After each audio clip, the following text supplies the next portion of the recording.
우리가 지난 주일날 함께 나누었던 로마서 11장 1절이 이렇게 되어 있습니다. 제가 한 번 더 읽어드릴게요. 그러므로 내가 말하노니 하나님이 자기 백성을 버리셨느냐? 그럴 수 없느니라. 그러니까 하나님이 자기 백성 이스라엘 백성들을 버렸냐? 그럴 수 없었다. 그렇지 않다. 그래서 사도 바울은 그 증거로 먼저 자기 자신을 말했습니다. 자기 자신 버림을 당하지 않은 것이다. 그리고 이미 구약 시대 때도 엘리야 시대 때에 바알에게 무릎 꿇지 않는 7,000명을 남겨놓았다는 것을 고백했습니다. 그래서 어느 시대든지 하나님께서 하나님 나라를 위해서 남은 자들이 있다는 것을 고백했습니다. 자, 그런데 이 남은 자들 외에 대다수의 많은 사람들은 마음이 완악해져서, 즉 복음 하나님의 말씀을 알기도 했고 듣기도 했지만 믿지 아니하고 불순종하고 마음이 완악해져서 구원의 대열에서 이탈되었습니다. 사도 바울은 그것이 무척이나 안타까웠습니다. 자, 오늘 본문은, 우리 지난 주일날 본문은 남은 자에 대해서 하나님의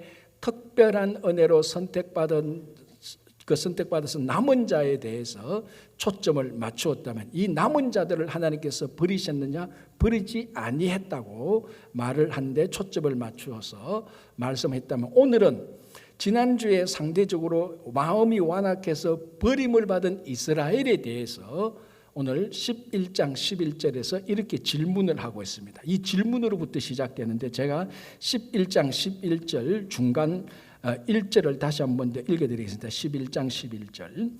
그러므로 내가 말하노니 그들이 넘어지기까지 실족하였느냐? 그럴 수 없느니라.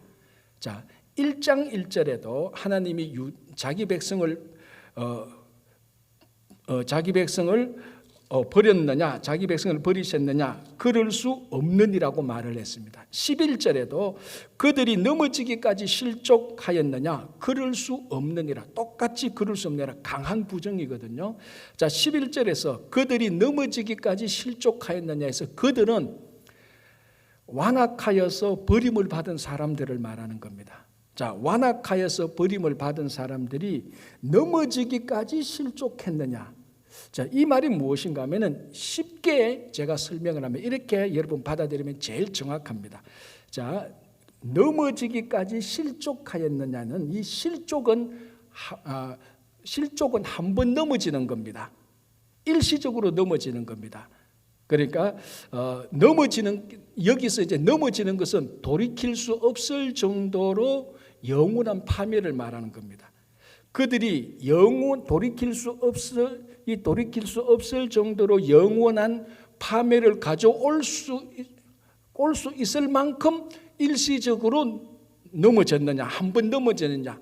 아니라는 겁니다. 그러니까 그들이 한 번 넘어진 것이, 일시적으로 버림을 받은 것이 돌이킬 수 없을 정도로 영원히 버림을 받은 것이 아니다라는 말입니다. 한 번은 버림을 받았지만, 일시적으로 이스라엘 민족들이 버림을 받았지만, 이 한 번 버림을 통하여서, 일시적인 버림을 통하여서 앞으로 이스라엘은 영원히 돌이킬 수 없을 정도로 완전히 파멸한 것이냐? 바울은 그것이 아니라 그럴 수 없느니라 이렇게 말을 한 것입니다. 자, 그러면은 이런 질문이 생깁니다. 왜 영원히 넘어질 것이 아닌데 왜 한 번은 넘어지느냐는 겁니다. 지금 이스라엘이 완악하여 버림을 받은 사람들이 한 번 넘어졌는데, 이 한 번 넘어져서 영원히 버림을 받는 게 아니라면은 왜 한 번 넘어졌느냐 이 말입니다. 자, 이제 그것이 그 다음에 나오는 거죠. 그들이 넘어짐으로, 여기서 그들이 넘어지는 것은 한 번 넘어지는 걸 말하는 겁니다. 이 번역이 그러니까 좀 헷갈려요. 그들이 한 번 넘어짐으로 구원이 이방인에게 이르러 이스라엘로 시기나게 함이니라. 자, 다시 14절 보겠습니다. 이는 혹 내 골육을 아무쪼록 시기하게 하여 그들 중에서 얼마를 구원하려 함이라. 자, 제가 다시 또 간단하게 말씀을 드릴게요. 이스라엘 백성들이 대부분 완악하여져서 하나님께 일시적으로 한번 버림을 당했습니다. 이게 영원한 버림이 아닌데 왜 이런 일이 일어났는가 하면은, 이걸 기회로 구원이 이스라엘에게서 이방인에게로 넘어가기 위한 것입니다. 그래서 이방인들이 구원을 얻습니다. 자, 이것도 중요하지만 또 중요한 게 하나 더 있는 거 무엇인가 하면 오늘 본문이 나온 것처럼 이방인들이 구원을 얻으면은 이스라엘이 그 구원을 부러워하고 시기해서 자기들도 이방인이 받은 그 구원을 자기들도 구원을 받게 하려고 함이라는 겁니다. 그리고 이것이 뭔가 하면 죄송합니다. 이것이 구원의 상호작용입니다. 자, 이 구원의 상호작용이 지금 사도 바울이 로마서 11장에서 말한 것을 중심으로 이 작동 원리를 말하면 이렇습니다. 하나님이 온 세상을 구원하기 위하여서 구약 시대에 아브라함을 통하여서 이스라엘 민족을 선택했습니다. 그런데 이스라엘 민족이 실패했습니다. 대부분이 완악하여서 일시적으로 버림을 다 받았습니다. 그래서 하나님께서 구원을 이스라엘에게서 이방인으로 넘겼습니다. 지금 상황이 바로 이때죠. 넘겨서 이방인들이 구원을 많이 받습니다. 그러니까 이스라엘이 이방인들이 받는 구원을 보고 우리가 받아야 될 구원인데 이방인이 구원을 받네? 막 시기가 나고 부러움이 나서 그러면 우리도 구원을 받자 해서 이스라엘로 구원을 받게 해서 그리고 이스라엘이 또 구원을 받으면 이방인들이 구원을 받은 것하고 합쳐서 온 세상이 구원을 얻게 하는, 그리고 이게 이방인의 구원과 이스라엘의 구원이 서로 주거니 받거니 영향을 받아서 온 세상의 구원을 이루는, 그래서 구원이 서로 상호작용을 하는 것을 보여주고 있습니다. 자, 그래서 오늘 이 로마서 11장의 상황은 어떤 상황인가? 이제 구원이 이스라엘에게서 이방인으로 넘어갑니다. 그래서 이제 이방인들이 구원을 많이 받습니다. 그래서 사도 바울은 이때에 자기가 이방인의 사도가 되었다라고 13장에서도 고백하고 있는 것입니다. 그래서 이방인들에게 복음을 많이 전해서 이 이방인들이 구원을 많이 받고 그리고 덩달아서 이스라엘도 시기나고 부르게 해서 이스라엘도 구원을 받게 하려는 것이 사도 바울의 큰 구원의 계획입니다. 아니, 이건 사도 바울의 계획이 아니죠. 하나님의 큰 구원의 계획이기도 합니다. 자, 그러면 여기서 중요한 질문이 하나 나옵니다.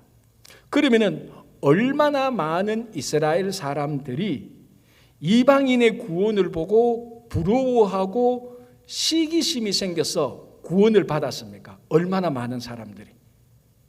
자, 지난 2000년 동안 현재 예수를 믿는 이스라엘 사람들을 우리가 보통 메시아닉 주라고 말을 합니다. 여러분 아마 많이 들어봤을 겁니다. 특별히 우리 여기 뉴욕에는 유대인들이 많이 사니까 저 브루클린 저쪽에다 가면 메시아닉 주 사람들이 많이 있습니다. 자, 통계를 보면은 2019년, 그러니까 최신 통계죠. 코로나 바로 전이었으니까 2019년 이스라엘 땅에 살고 있는 메시아닉 주, 그리고 이스라엘 땅에 살고 있는 예수를 믿는 유대인들이 3만 명으로 나와 있습니다. 그건 이스라엘 땅에 살고 있는 이스라엘 사람들의 퍼센테이지를 보면은 0.47%에 불과합니다. 더 놀라운 것은 이 3만 명이 지난 19년 동안 거의 다 채운 숫자라는 것입니다.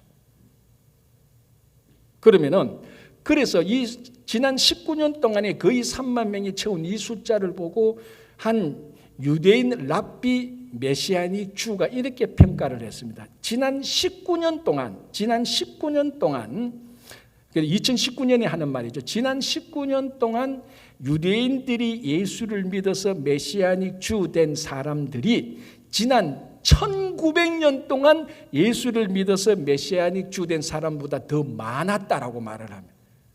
그러면은 지난 1900년 동안 예수를 믿은 이스라엘 사람들이 거의 없었다는 것이죠. 거의 없었다는 거예요.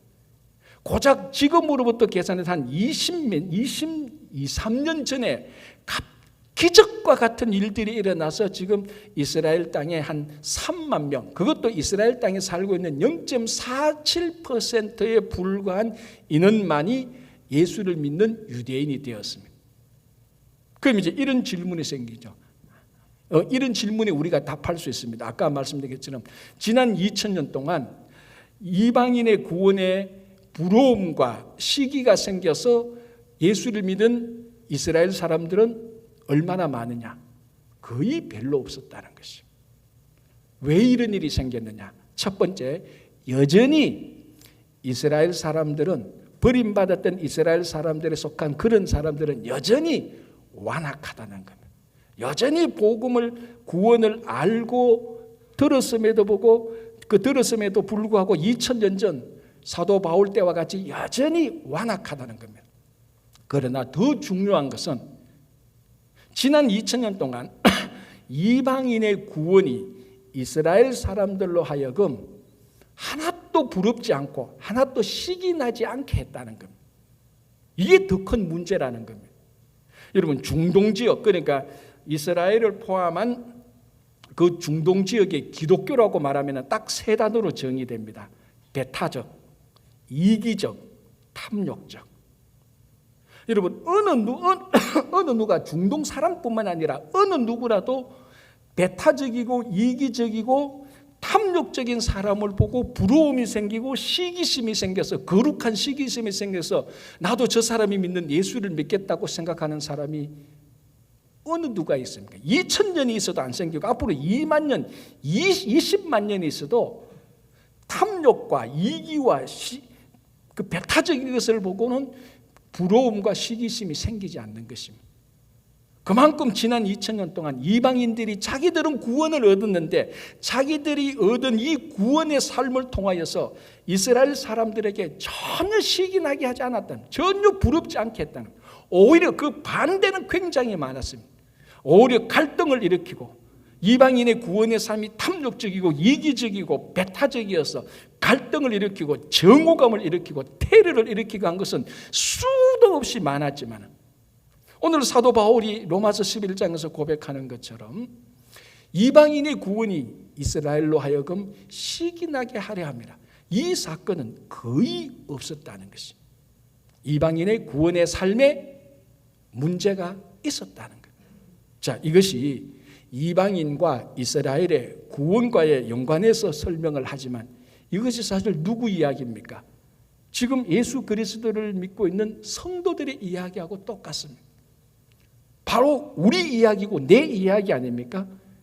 자, 지난 10년, 20년, 지난 1년, 2년 동안에 여러분들이 예수를 믿는 것을 보고 여러분들이 구원의 삶의 모습을 보고 여러분 주변의 사람들이 부러움이 생겨가지고, 야, 저런 사람들이, 예수 믿는 사람, 저 구원의 삶, 저 교회 다니고 저 삶을 보니까 내가 참 부러움이 생긴다. 와, 나 시기 나서 안 되겠어. 나도 저 사람이 믿는 예수 믿어야 되겠어. 나도 구원의 삶을 살아야 되겠어 해서 그런 마음이 생긴 사람들이 몇 명이 있었고 그 생긴 사람들이 몇 명이 교회에 와서 예수를 믿었냐는 겁니다. 이게 지금 이방인의 구원이 이스라엘로 하여금 시기가 나게 하느냐 안 나느냐, 그런 민족적인 인종적인 차원은 제쳐두더라도 나 자신의 구원의 삶이 다른 믿지 않는 사람들에게, 직장 동료에게 부러움의 대상이 되었느냐, 시기나게 했느냐는 것을 볼 때 참 우리가 부끄럽기 짝이 없습니다. 그 반대의 사람을 찾으라 그러면 참 많이 찾을 겁니다. 오히려 성도의 삶이 세상의 사람들의 그 기준에 맞지 않아서 빛과 소금이 되지 못해서, 아이고 저런 사람들이 교회 다니는데 내가 굳이 갈 필요가 있겠냐, 그런 사람들은 주변에 우리가 이야기를 참 많이 듣지 않습니까? 오늘 이 사도 바울이 고백했던, 아니 하나님의 큰 구원의 역사, 이방인의 구원이 이스라엘로 하여금 시기나게 해야 되는데, 아니 나 자신의 구원의 삶이 다른 사람들로 하여금 시기나게 해야 되는데 전혀 시기나게 하지 않고 아무 무관심하게 만들어버리고 있지는 않은가? 내 구원의 삶에 어디서 문제가 있는가 철저히 점검을 하고 그걸 다시 보수하고 다시 구원의 삶을 세상에 만방에 드러낼 수 있는 성도들이 되어야 될 것입니다. 제가 잘 아는 미동이라는 아이가 있습니다. 이게 25년 전, 그러니까 우리 아이들이 자랄 때 같이 자랐던 아이입니다.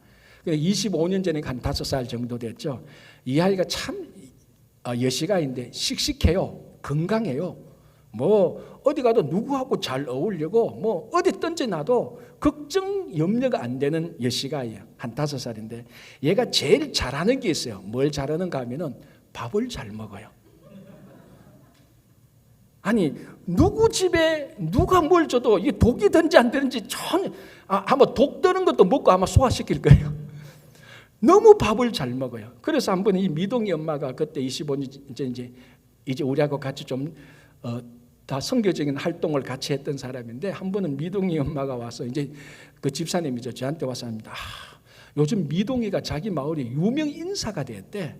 그래서 미동이하고 저녁을 먹으려면 예약을 먼저 해야 된대. 집사님 왜요? 하니까 미동이가 밥을 잘 먹잖아. 그러니까 그 또래 아이들이 편식을 많이 해요. 그러니까 부모들이 미동이 밥 잘 먹는다는 얘기를 듣고 미동이를 초청합니다. 자기 집 저녁 식사에. 딱 앉으니까 정말 잘 먹거든.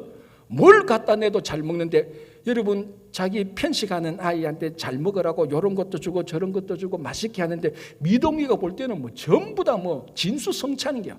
잘 먹어. 그러니까 이 부모가 미동이를 칭찬할 수밖에 없잖아요. 아이고 미동아 너는 어떻게 그렇게 잘 먹니? 이렇게 잘 먹으면 공부도 잘하겠고 앞으로 훨씬 더 이뻐지겠고 야 키도 크겠다. 누가 시기 납니까?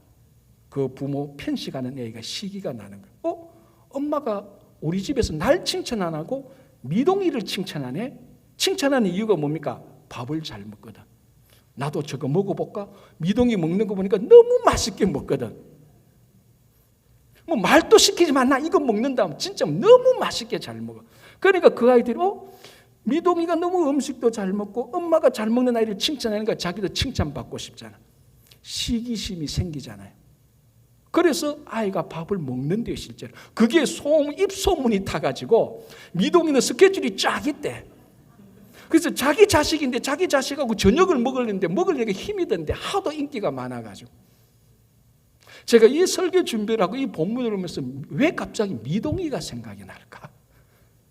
여러분, 이 미동이가 편식하는 아이들한테 부러움과 시기의 대상이 되는 겁니다. 마찬가지로 여기서 미동이가 이방인의 구원의 삶이라고 생각을 해보고 편식하는 아이들이 완악하여서 일시적으로 버림을 받던 이스라엘이라고 생각해 보십시오. 정말로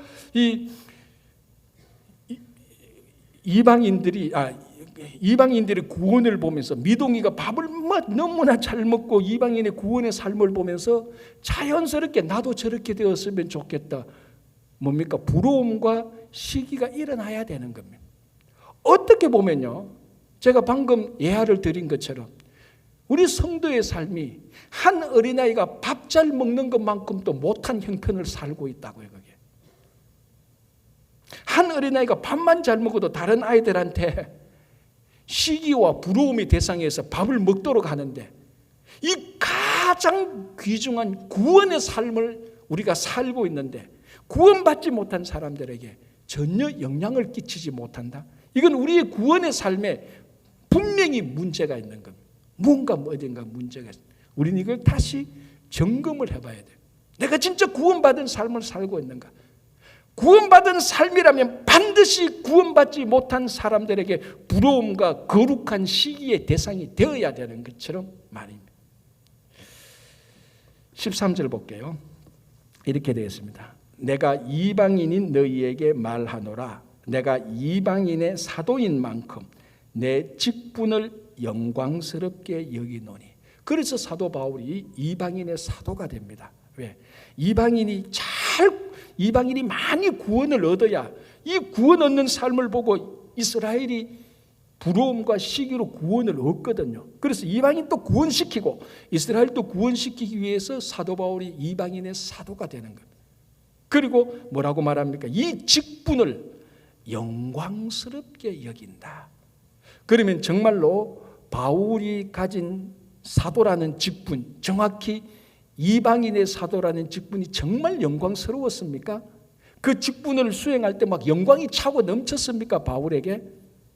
사실은 그 반대에 있지 않았습니까? 바울이 그 사도라는 직분을 감당하기 위해서 얼마나 많이 죽을 뻔했습니까? 감옥에 갇혀서 죽을 뻔했고요. 배가 파손돼서 죽을 뻔했고요. 돌에 맞아서 죽을 뻔했고요. 자기 동족이 사도 바울 암살조 40명을 만들었잖아요. 암살단 40명에 의해서 죽을 뻔을 몇 번이나 했습니까? 그게 사도 바울이 감당한 사도라는 직분이었습니다. 여러분, 이 직분은요, 영광스러운 직분이 아니고 저주스러운 직분입니다.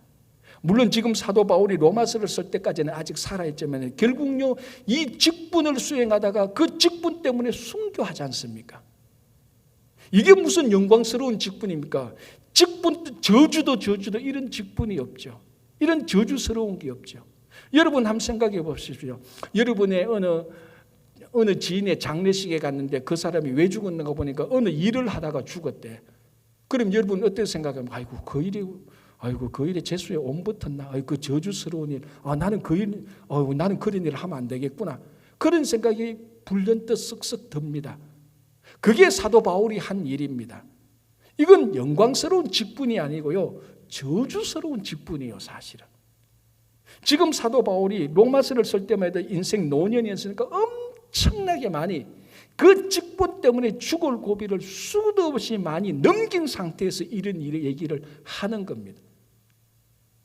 이 저주스러운 직분을 내가 끝까지 감당했노라. 그게 아니고 나는 이 직분을 영광스럽게 여기노라라고 말을 해요. 왜 그렇습니까? 한 두 가지인데요. 이 사도라는 직분의 말 자체에 이미 답이 들어가 있습니다. 사도라는 뜻은 보내심을 받은 자입니다. 누가 보냅니까? 하나님이 사도라는 사람을 보냅니다. 그게 사도라는 말 속에 하나님이 어떤 사람을 보냈을 때 그 프로세스를 사도라는 의미가 들어가 있는 것입니다. 그래서 바울은 이 사도라는 직분을 하나님으로부터 물려받은 것입니다. 누가 준 게 아니고. 그래서 하나님으로부터 받은 직분이기 때문에 영광스러운 겁니다. 그게 저주가 있든 죽음이 있든 재수의 오미 붙었든 그 일을 하다가 로또 복권을 당첨되든 사람들한테 매를 맞든 그런 건 다 부차적입니다. 이 직분의 임명자가 하나님이었기 때문에 영광스러운 직분이 되는 겁니다. 여러분, 그 한국에 진품 명품 프로그램 있지 않습니까?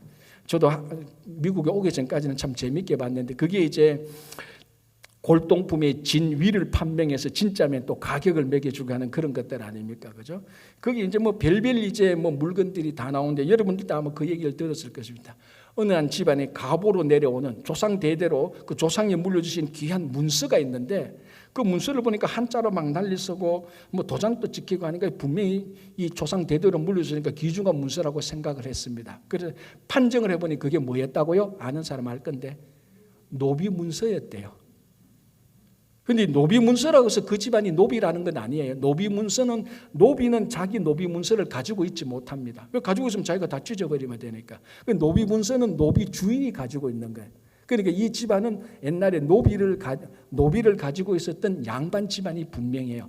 어쨌든 한자로 기록되고 도장이 찍힌 그 종이 쪼가리 하나, 그걸 귀중한 갑으로 가지고 있었다는 거예요. 알고 보니까 노비 문서에 불과한 내용.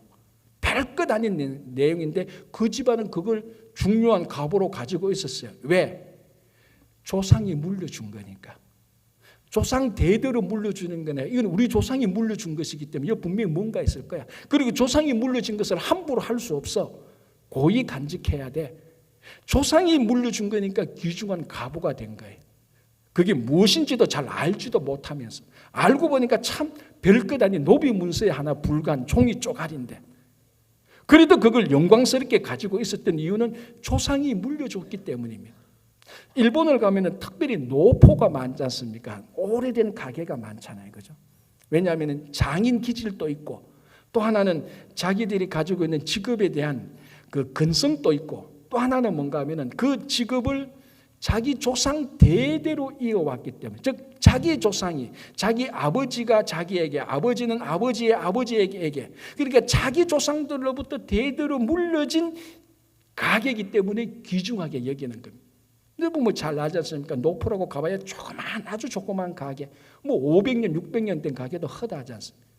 왜 그런 종이 쪼가리 하나가, 왜 그 조그만 가게 하나가 중요하냐? 조상이, 자기들이 존경하는 자기 삶의 근원인 조상이 물려줬기 때문에 귀중한 겁니다. 자, 바울이 받았던 사도라는 직분, 누가 물려준 겁니까? 조상이 물려준 겁니까? 아닙니다. 우주의 창조자 하나님이 물려준 것입니다. 그래서 사도 바울은 그게 귀중한 거예요. 그 일을 하다가 죽을 뻔해도 그 일이 영광스러운 거예요. 왜? 이 직분은 하나님이 내게 주신 것이기 때문에. 참 그렇게 보면 오늘날 우리 교회의 직분자들이 사도 바울이 생각하는 이 직분하고 얼마나 격차가 있는지 모릅니다. 목사님, 내가 사도가 아니니까 귀중하게 안 여기죠. 천만에요, 여러분. 여러분들이 가지고 있는 모든 직분은 하나님께서 교회를 통해서 주신 직분입니다. 여러분 모든 직분의 수여자는 교회가 아니고 하나님이라는 겁니다. 사도 바울이 이 직분 때문에 죽을 고비를 계속 넘겨도 영광스럽게 생각할 만큼 그 귀중한 직분이 지금 우리가 가지고 있는 직분하고 하나도 차이가 없다는 겁니다. 그런데 바울은 그 일로 인하여서 수도 없이 죽을 고비를 넘겨도 영광스럽게 생각하는데, 오늘날 많은 직분자들은 그 일을 하다가 약간만 힘들고 오려면 금방 때리치우겠다고 전화 오는 게 부지기수가 아닙니까? 금방 약간만 이 일을 하다가 어렵고 힘들고, 왜 내만 이 일을 해? 왜 이것 때문에 내가 힘들어야 돼? 그 직분을 주신 여호와 하나님은 전혀 생각하는 것 없이 그 일 때문에 내가 피곤하고 힘들고 손해보는 것만 생각하니까 우리가 오늘날 많은 직분자들이 가지고 있는 직분이 하나도 영광스럽지 않은 겁니다. 거추장스러운 겁니다. 불편한 겁니다. 오히려 신앙생활할 때 나를 든든히 세우는 영광스러운 직분이 아니고 나를 귀찮게 하는, 힘들게 하는 직분에 불과하게 된 것입니다. 그래서 오늘 이 사도 바울은 내가 이방인의 사도인 만큼 내 직분을 영광스럽게 여긴다는 것. 또 하나는 이 사도라는 직분, 사도 바울이 감당했던 이방인의 사도라는 이 직분만큼 존귀한 직분은 없습니다. 뭡니까? 영혼을 구하는 거지 않습니까? 이방인의 영혼을 구하는 겁니다.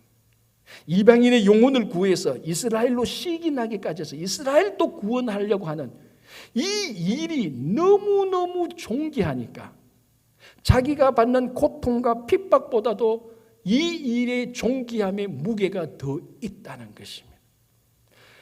여러분, 천하 없어도 한 사람에 대해서 가장 중요한 일은 이 사람을 부자로 만들고 이 사람을 똑똑하게 만드는 것이 아닙니다. 무엇입니까? 영혼을 구하는 겁니다. 그게 교회와 성도에게 주신 가장 본질적인 사역 아닙니까? 영혼 구원. 이제는 이런 말 하면은 이상하게 들립니다. 여러분, 우리가 20년, 30년 전만 해도 영혼 구원은 우리 뇌 속에, 우리 심장 속에 꽉 박힌 말 아닙니까?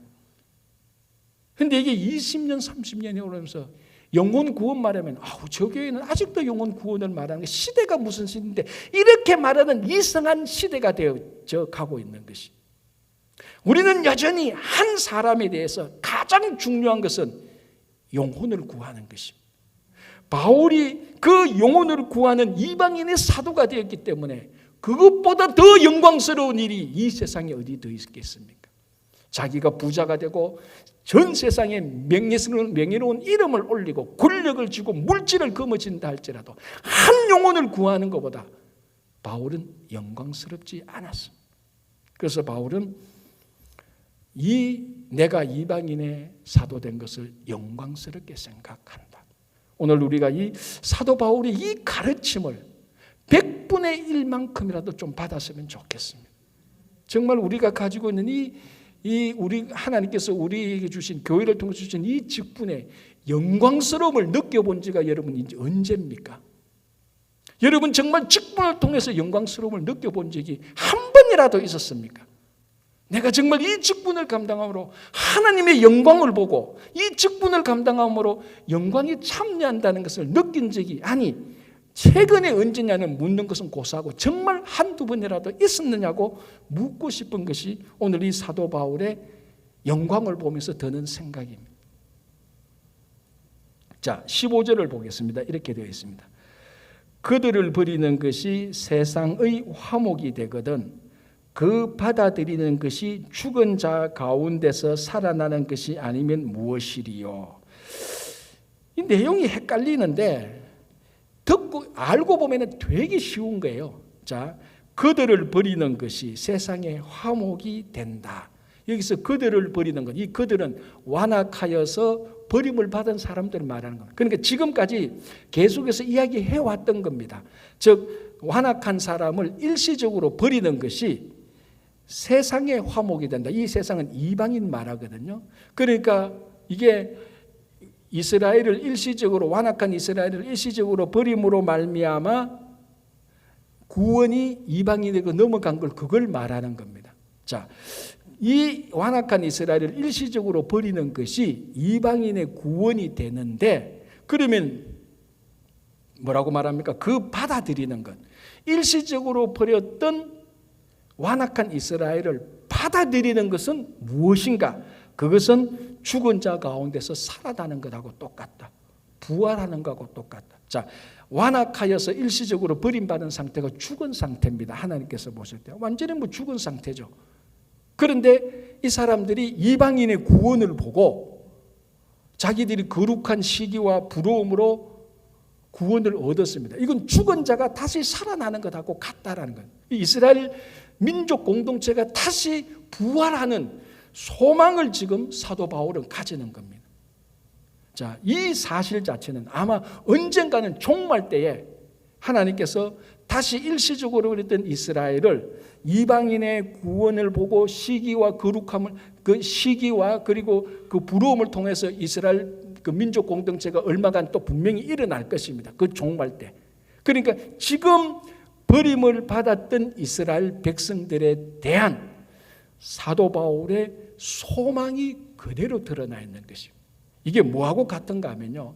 자, 우리 구약 때 보면 이스라엘 백성들이 남유다로 나뉘어서 남유다가 바벨론으로 다 포로 잡혀가잖아요. 그 포로 잡혀갔을 때 에스겔이라는 선지자가 바벨론에 있었습니다. 바벨론에 있는 에스겔 선지자가 마른 뼈 환상을 보지 않습니까? 그 골짜기에 갔는데 그 골짜기에 마른 뼈가 쫙 있는데 그 마른 뼈가 다시 다 살아나서 아주 활동적인 군사가 되는 것을 에스겔 선지자가 보면서 그것이 이스라엘 민족들이 다시 일어날 것이라는 소망을 이스라엘 땅에서 보는 것이 아니고 바벨론 땅에서 보게 되는 것입니다. 그리고 그 바벨론 땅에서 다시 에스겔서 마지막을 보면 예루살렘 성전이 회복되는 것을 다시 보게 되는 겁니다.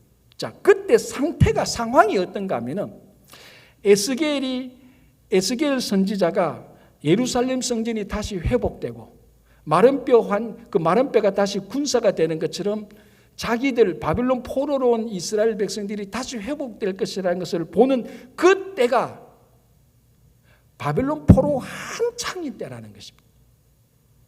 무슨 말인가 하면 전혀 그런 것을 바랄 수 있는 상황이 아니라는 것입니다.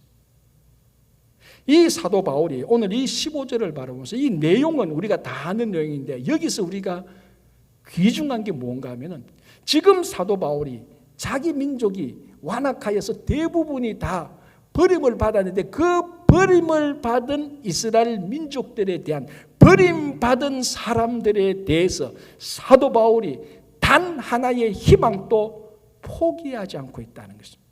이 사람들이 다시 살아날 것이다. 그게 죽은 자 가운데서 다시 살아나는 것하고 같지 않느냐라고 말하는 거예요. 이런 사도 바울의 비전, 희망이 놀랍다는 것입니다. 바랄 수 없는 중에, 희망을 가질 수 없는 중에 사도 바울은 희망을 그리고 바랄 수 없는 중에 비전을 보고 있다는 것입니다. 철인의 학급에서 철인의 그 반에서 희망놀이를 합니다. 이 희망놀이는 어떤가 하면은 누가 제일 먼저 와서 자기 장래 희망을 말해야 됩니다. 그래서 장래 희망을 말하고 왜 그게 되는가를 간단하게 말하면 또 그 다음 사람이 또 자기 장래 희망을 말해야 되는데, 그 다음 사람은 앞에 있는 사람이 희망을 말하면 안 됩니다. 그러면 빨리 자기 희망이 있으면 빨리 자기 희망을 말하고 앉아야 되는데, 이 철이는 동작이 느려요. 손을 드는 것도 느리고 말하는 것도 느리고. 그래서 자기가 일어나서 말하려고 하면은 다른 사람이 먼저 손 들고 와서 얘기를 하는 겁니다. 자, 그래서 선생님이 이제 희망 놀이를 한다 시작하니까 제일 빠른 학생들이 손 딱 들고 뭐라고 말합니까? 나는 대통령이 될 것입니다. 그래서 국민들을 잘 살도록 만들 것입니다. 그러니까 철수도 철이도 자기 희망이 있는데 손 들려가니까 다른 또 사람들이 손 들고 나는 국회의원이 되어서 좋은 법을 만들어서 국민들을 잘 살도록 만들겠습니다. 철이가 또 손 들려가 옆에 사람들이 나는 의사가 되어서 국민들을 건강하게 하겠습니다. 다른 사람이 막 애들이 계속 손 들고는 철이는 손 들 틈이 없는 게 느리니까 나는 변호사가 되어서 억울한 국민이 없도록 하겠습니다. 나는 연예인이 되어서 우리 국민들을 건강하고 행복하게 만들겠습니다. 학생들이 다 자기 소망을 막 이렇게 말하는 거예요. 이제 드디어 아이들이 희망을 다 얘기했습니다. 이제 철이 혼자 남았습니다. 자기도 뭐 얘기해야 되는데 희망이 다 빼앗겨 버렸어. 앞에 애들이 자기 하고 싶은 거 다 했어 벌써. 없어. 동작이 떠가지고 느려가지고. 그래서 선생님이 이제 그 희망 놀이를 마무리하면서 철이 넌 왜 희망이 없니 하니까 저는 희망이 있는데 또 이 철이가 또 주일학교를 잘 다니는 애야. 그런데 주일학교 선생님이 철아 어렵고 힘들 때 꼭 기도해라. 하나님께서 지혜 주신다는 말이 생각이 나서 그때 기도를 하나님 내 희망 애들이 다 빼앗아 갔어요. 나는 동작이 느리고 말도 느려가지고 애들이 다 빼앗아 가고 나 지금 희망이 하나도 남은 건 없는데 어떡할까요? 하는데 그때 번뜩 지혜가 딱 떠오른 게 희망이 하나 남았어. 철이가 손들고 어느한 말투로 나는 국민이 되겠습니다. 그래서 여러분들이 나를 위해서 하는 모든 것들을 잘 대접받겠습니다. 그렇잖아요. 전부 다 나는 대통령이 되어서 국민을 위해서 살고 나는 의사가 되는데 국민을 위해서 살고 나는 변호사가 되는데 국민을 위해서 살고 나는 연예인이 되는데 국민을 위해서 살고 나는 공무원이 되는데 국민을 위해서 섬기고 전부 다 국민을 위해서 하겠대. 그런데 아무도 국민은 안 되겠대. 철이가 보니까 저기 내 장래 희망이다. 저거 되면 장땡이다. 나는 국민이 되겠습니다. 그래서 여러분들이 섬기는 모든 것을 다 받겠습니다. 무슨 말인가 하면요. 모든 희망이 다 빼앗긴 것 같아도 진짜 제일 좋은 희망은 남아 있습니다. 여러분, 부활의 사실이 있는 한 우리 성도들에게는 항상 부활이 주는 희망이 남아 있습니다. 하나님이 우리에게 희망을 주시지 않아서가 문제가 아니고 우리가 희망을 빼앗겠다고 생각하고 내겐 희망이 없다고 생각하니까 희망이 안 보이는 것이지, 가장 중요한 희망은 여전히 부활의 사실과 우리들에게 주어져 있습니다. 바울이 보십시오. 자기 민족 전부 다가 극도의 남은 자 몇 명 외에는 대부분의 이스라엘 민족들이 마음이 완악해져서 불순종해서 구원에 대해서 다 탈락했습니다. 그 백성들을 보고 무슨 희망이 있겠습니까? 그러나 바울은 그렇지 않았습니다. 그것이 일시적으로 넘어지는 것이지 영원토록 돌이킬 수 없을 정도로 파멸하는 것이 아니다. 나중에 저들이 하나님으로부터 받아들여지면 그것이 죽은 자가 다시 살아나는 부활이 아니고 무엇이냐라는 희망을 품고 있었다는 겁니다. 이것이 우리가 오늘 이 본문을 통해서 진짜로 배워야 될 사도 바울이 우리들에게 주는 신앙의 교훈 아니겠습니까? 여러분, 코로나가 끝나는 듯 하면서 안 끝나고 회복됐다라고 회복되는 것 같으면서 또 안 되고 비즈니스가 좀 되는 것 같다가 또 안 되고 자녀들이 말 좀 듣는 것 같다가 안 되고 마치 오늘 우리가 처해 있는 이 상황이 완악하여서 일시적으로 벌어진 이스라엘의 상황과도 참 유사하다는 생각이 많이 듭니다. 때로는 혼란이 들고 의심이 듭니다. 이거 영혼이 버려진 것 아닌가? 이러다가 정말로 일어서지 못하지 않는가? 혼란이 생기고 한숨이 나오고 한탄이 나옵니다. 그러나 어떤 것 다 혼란과 갈등과 확실하지 않다 할지라도 이것만은 확실합니다.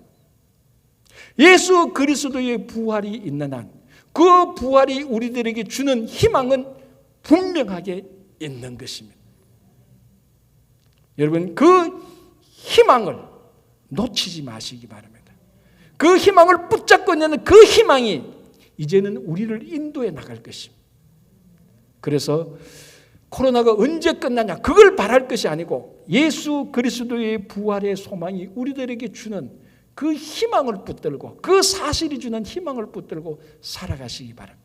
지금보다 훨씬 더 어려운 상황이 나타날지라도 여전히 가장 좋은 희망은 남아 있습니다.